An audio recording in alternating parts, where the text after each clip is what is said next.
Hey, so welcome back to my channel. Okay, this is going to be a recap of The Haunting of Hill House, Season 1, Episode 3, Touch. So, I think we may have figured out why Theo wears gloves from time to time. Because it was odd after she had that one night stand with the woman, she put gloves on afterwards before touching her. So, you know what that was about. Okay, so they go back in time to when they were children living and staying in the house, and Theo was in her room asleep. It was the middle of the night, and so you hear the door open, but you don't see anything. And so they pan over to Theo in the bed, but you hear footsteps going towards her bed, and then you hear this almost like somebody jumped in the bed.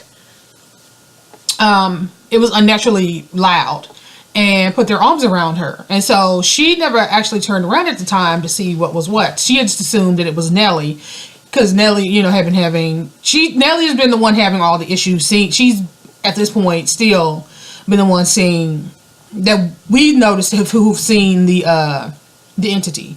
So apparently it's a thing that she's been going around just sleeping with people because she's just been afraid to sleep by herself. So she was like, Nellie, are you okay?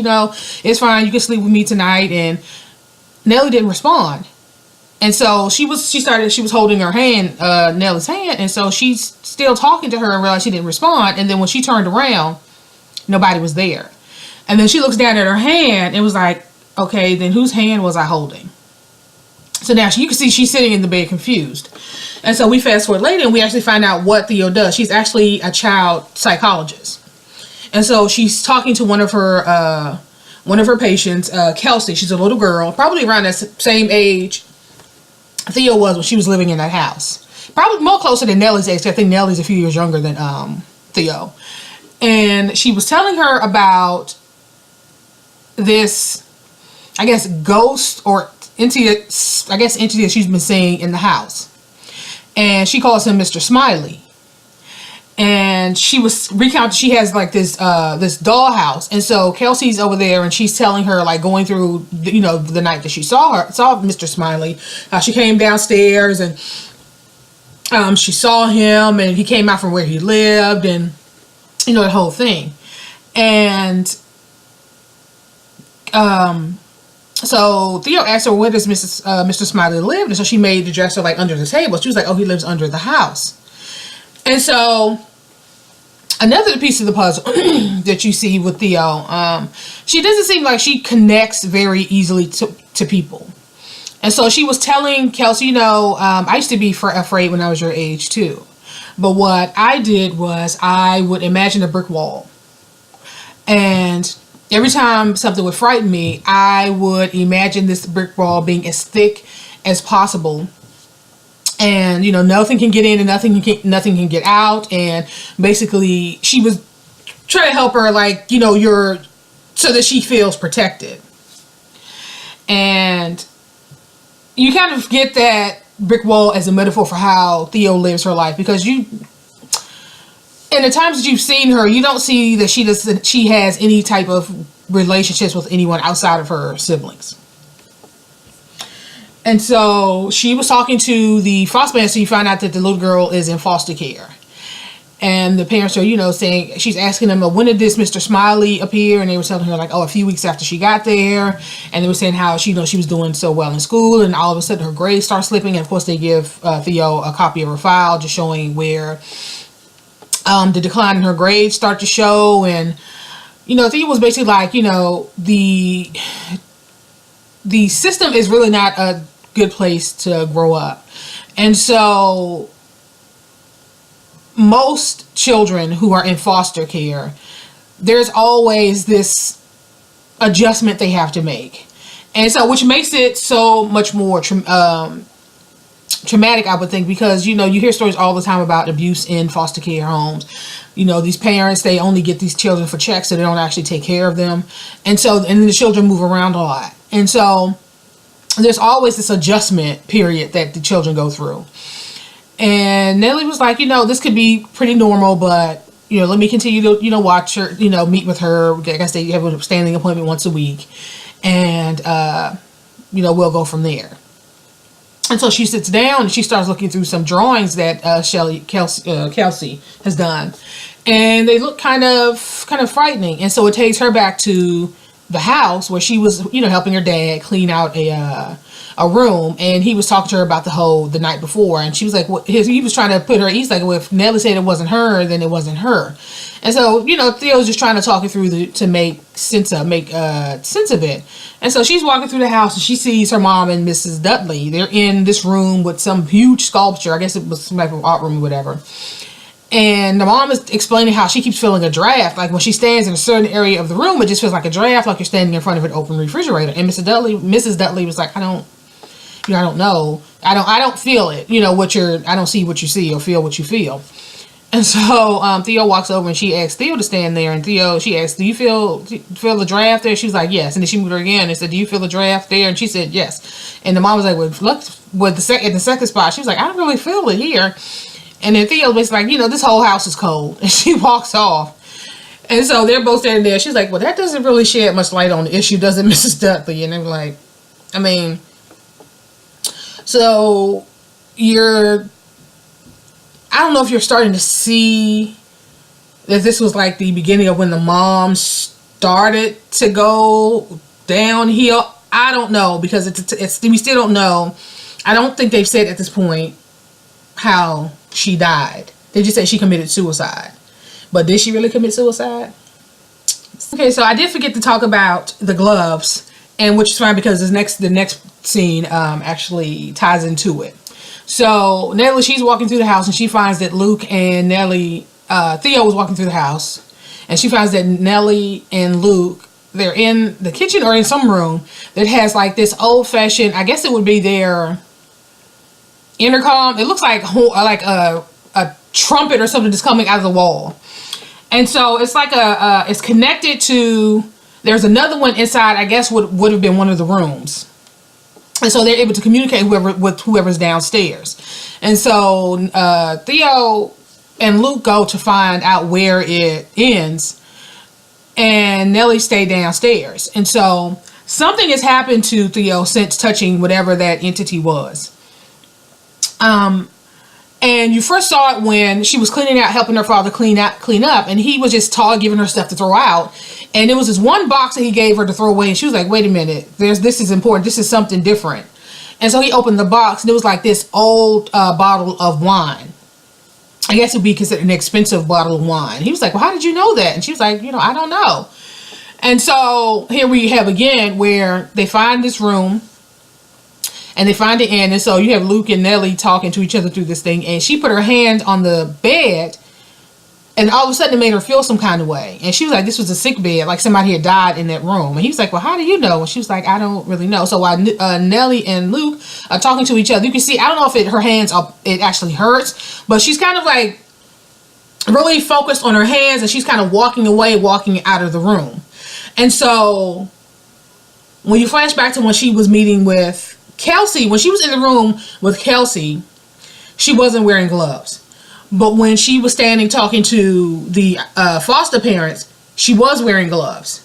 But when she sat down to go through the file, Kelsey's file that they gave her, she wasn't wearing gloves. So it's still kind of up in there, like why, when she decides to wear gloves or when she doesn't. It's only when she's dealing with adults that she wears the gloves. So it's still, that's interesting. That's really interesting.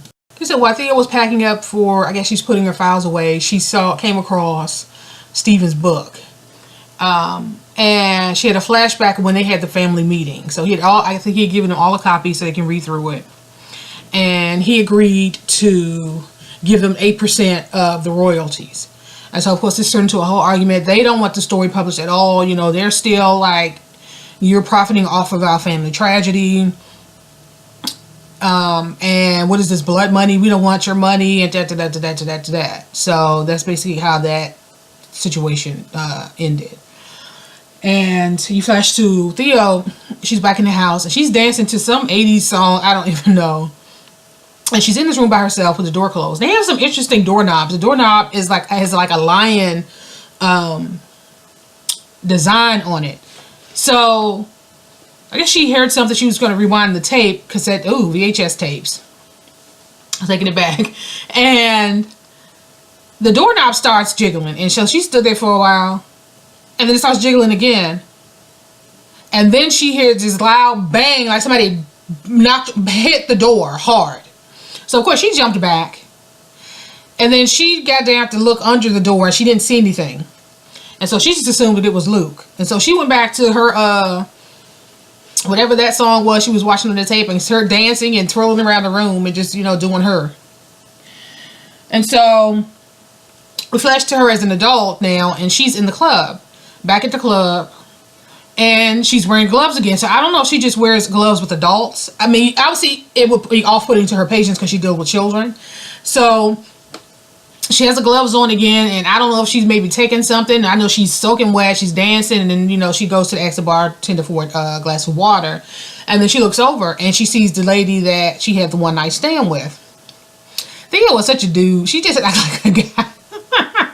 So she looked over and the lady made eye contact with her. And the lady kind of waved, and she was just looking like, bitch, her facial expression was just like, girl, I am not in the mood. But she decided to sashay on over.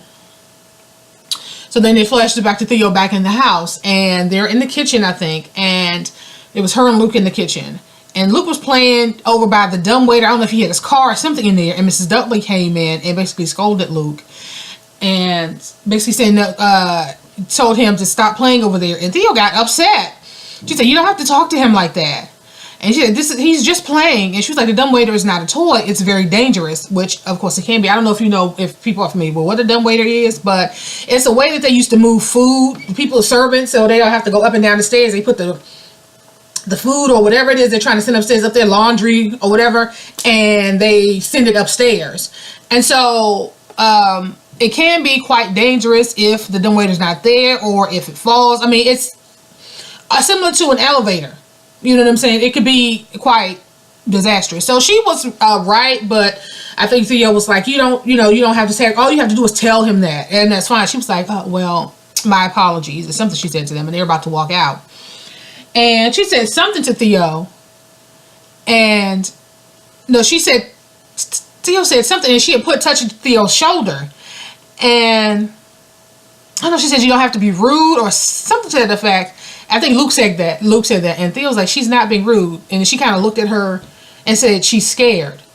And Mrs. Dudley looked at her and said, well, why would you say that? And then she kind of Theo kind of looked at her hand on the shoulder and looked up at Miss Dudley. And Miss Dudley kind of took a step back. Like, she knew, but didn't really want to say that something has happened to, like, I don't know if she's now have the gift of sight or she's an empath now, but she's just able to, when she touched things, she's able to see into what happened there, or what's going on, what people and that kind of stuff. She's very intuitive now.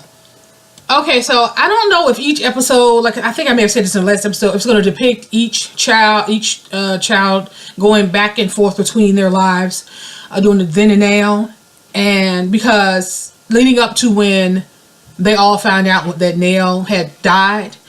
Because, okay, so Theo was back in her room alone. So we don't know what kind of conversation she had with old girl at the bar, but she's at home alone now.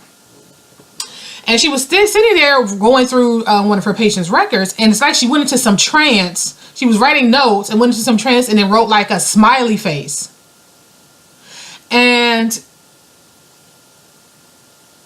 this was a different kid, so it wasn't Kelsey, the same child that told her about Mr. Smiley. And so she saw what she did. She just was like, okay, she probably just talked up to, I'm just exhausted, I'm gonna go ahead and go and turn in. And so we flash back to when they're back in the house, and she get up in the middle of the night, I guess, to get something to drink, and Luke is up, and he's sitting in the dumbwaiter. And he convinced her, he just wanted to go on one ride. So he convinces her to go along with this, and she pushes the button thinking that he was going to go up, but it sends him down. And he gets stuck down there. So now she's frantically pushing the buttons to bring him back up. And then he has a flashlight, and so he can kind of see over in the corner. It looks like something is crawling out from behind some barrels or something. He was like, I think it's something down here. And so he starts, of course, screaming. He's panicking. He wants to come back up. She's pushing the buttons, and this thing is getting closer. And it looks like, I don't know if you remember Poltergeist. Was it the second Poltergeist where the father, he was drinking drinking some whiskey or something out of a bottle and it swallowed the worm, and then it came up. It was like the skeleton was all slimy. Whatever. I don't know. I'm gonna see if I can. I don't know if I'll be able to insert a photo or something or what I'm talking about. I'll try to do that. But it started coming towards him, and so he's screaming. Theo is now, she's having some type of fit. She's crying and scared. Then the parents run in, and all of a sudden the thing works now. So it's bringing him back up. So they bring him out, and of course they're like trying to make sure he's okay, and they kind of scold her like, "What were you thinking?" Da, da, da. Figuring that you're old, you're older, not by much, but you're still older. You should have known better. And you look at his gown, his pajama top is all shredded to hell. Like the thing tried to grab him. Whatever it was tried to grab him and ripped his little pajama top up. And so she's back in bed. I don't know if she was able to see what it was. Had some kind of connection where she could actually see what it was. But you can see when it was going on, she kind of backed up and was covering her mouth like she was scared and crying, and she was just going through different emotions. So she's back. They sent her to bed, so she's in bed. And then it flashes to her now where she's an adult and she's in bed. And next thing you know, the cover started sliding off of her. So of course she gets up and she looks.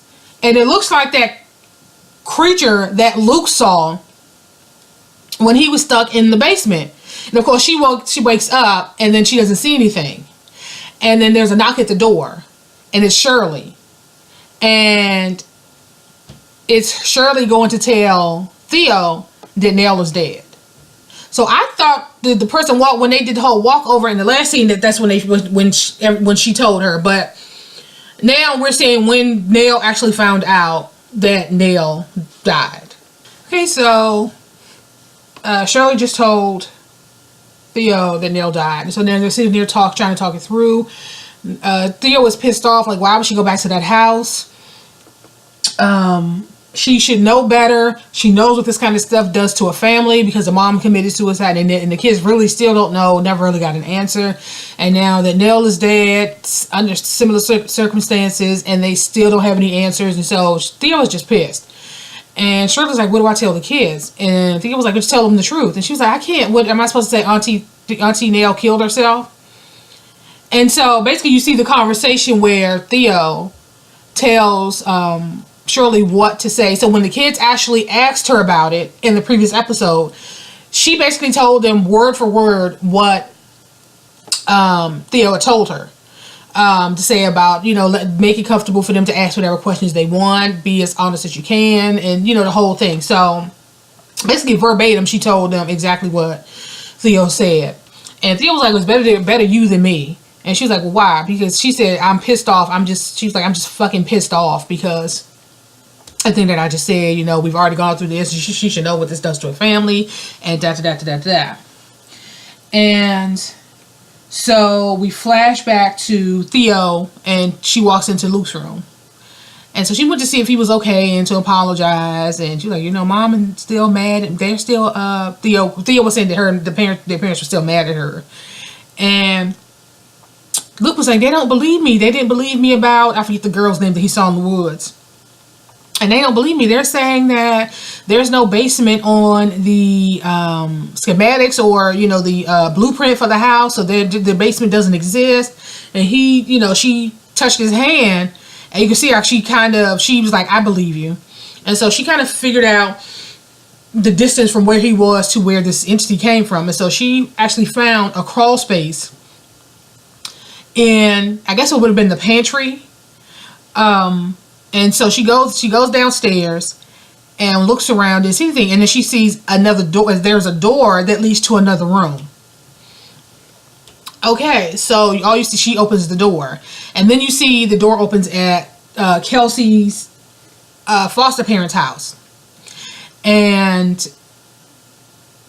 she went in and she wanted to talk to Kelsey, and it was like, well, they was like, if you look at the time of day, basically they were saying, but it was like, all the kids are at school. And she's like, oh, and then she thought about it. She's like, oh yeah, she said, is there any way I could take a look at your basement? And I guess that's because that's where Kelsey is saying that she's seen something. And so she goes downstairs. You can see her taking her gloves off, and she was walking down the stairs. They let her go down by herself. And there's this couch down there. She sat down, she laid on this couch and started to have some type of attack and started crying. You see she was really scared, and she looks up and there's this wood paneling, and she can see like 2 eyes and like this creepy little smile kind of like etched in the wood. So I'm like, damn, does Mr. Smiley really exist? I mean, based on what we've seen so far, I mean, hello. So now she's kind of down there just staring up at this, I guess what she considers to be this face of Mr. Smiley. So what I just thought about it. I think what we saw when we saw the person walking from where Theo lives back to the main house, that was Shirley. That was Shirley leaving after telling Theo about Nell and going back to the house. Okay, so Theo comes up and, you know, the stepfather's there waiting, and she basically thanked him for indulging her, and she just like, I just wanted to try to get into her headspace and to see if I can get, you know, any kind of inclination, I guess, to see what is going on with Kelsey. So I guess Kelsey. And for some odd reason, she didn't put her gloves back on. And so she was like, you know, thanking him, and she was about to move out, walk away, and she put her hand out to shake his hand. And then all of a sudden, her demeanor changed, her facial expression changed. And he said, well, and they stood there for a few seconds, so of course it was kind of off-putting to him. He's like, well, what are you doing? What are you looking at? And she was like, your smile. So that bastard was Mr. Smiley. He was messing around with Kelsey. So as soon as she got out of the house, she got back into her car and called to all the people she needed to call and got the authorities there, and they took him into custody. And you flash back to Theo. She was she had found in that room she had found a book, and she was sitting down talking to her mom about it, and she was like, well, how did you find this room? She was looking at the book, and she's like, this looks like a ledger for bootleggers. So it looked like they were into bootlegging, and she was explaining to her what that was. And it's like, well, now it makes sense that that room wasn't on any schematics because it was illegal. And she's Theo touched her hand, and her demeanor, it changed again. And so she kind of saw some blood on her mom's finger, and then she looked up, and one side of her face was just so screwed up. It was so messed up. And it was similar to when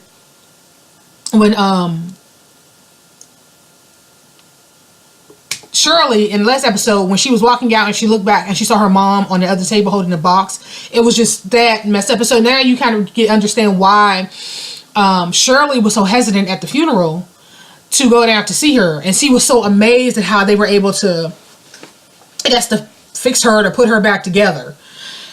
And so she was like, well, how did you know that room was there? She was asking her, so when she jumped back and she was scared. But before that happened, she was asking her, how did you know that room was there? She was like, well, I didn't know. I just went to look for it, and I didn't want, you know, I wanted to prove to you guys that Luke was right and the whole thing. And then, but of course, after that whole incident, the mom was like, what? Because of course she didn't know. She had an inkling that there's something different about Theo. And so, now you see Dad and Mr. Dudley, they're actually looking at the crawl space, and they're like, well, we don't know how she found it because it was, you know, it's not anywhere on his commands,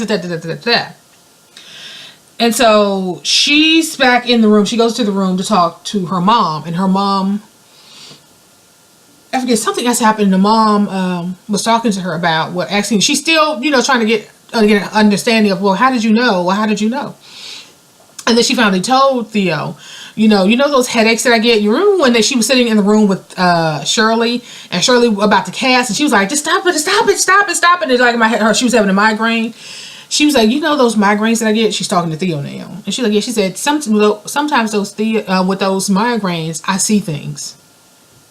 And basically your grandmother was the same way. And she basically, I think that you might be a little sensitive. I think that you all might be a little sensitive. Because she was just noting certain traits in them. Like she said, when they first moved in the house, I think she said Nellie said that the house was loud.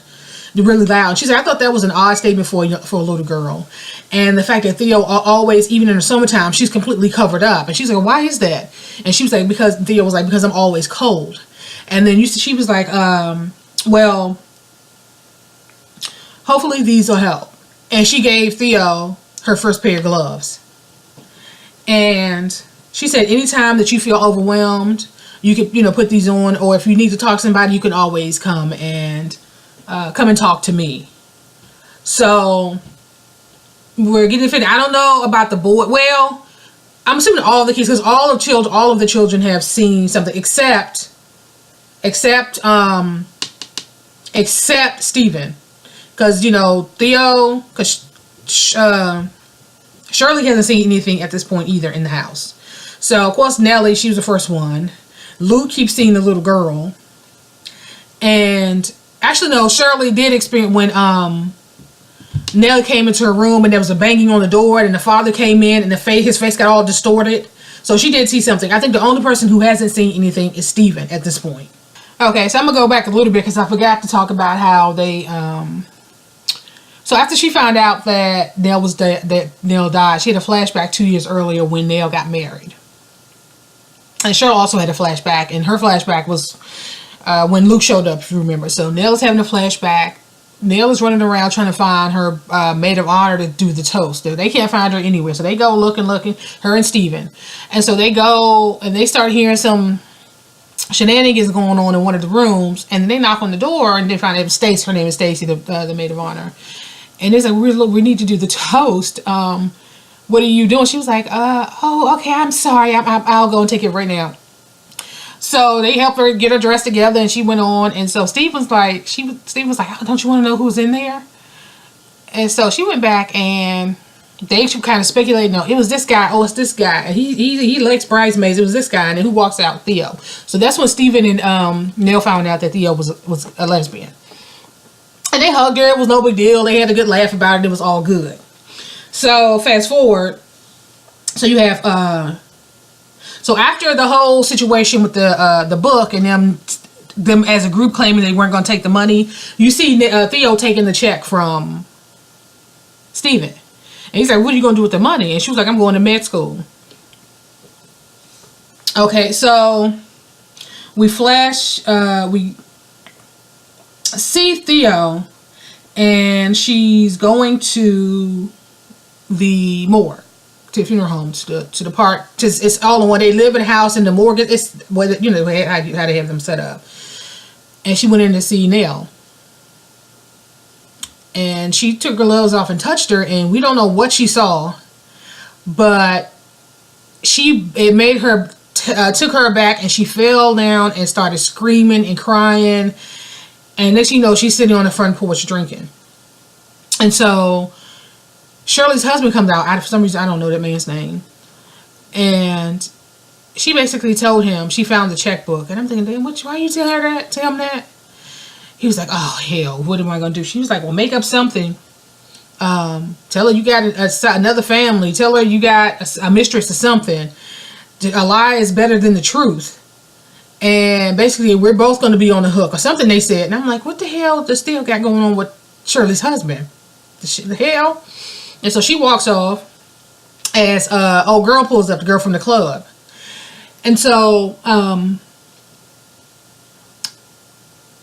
Theo just wants to get to it. She don't want to do a whole lot of talking. But the girl's like, well, I mean, the fact that the way I left the last time and then you completely ignored me at the club, I just want to do what normal people do, which is talk. And then so Theo was like, what do you want to talk about? The fact that this young girl got mistreating, telling her about Kelsey. She didn't tell her name, but about how she was being molested. Now she has to go back to the system, which is not much better. And it's just, she just had a shitty day.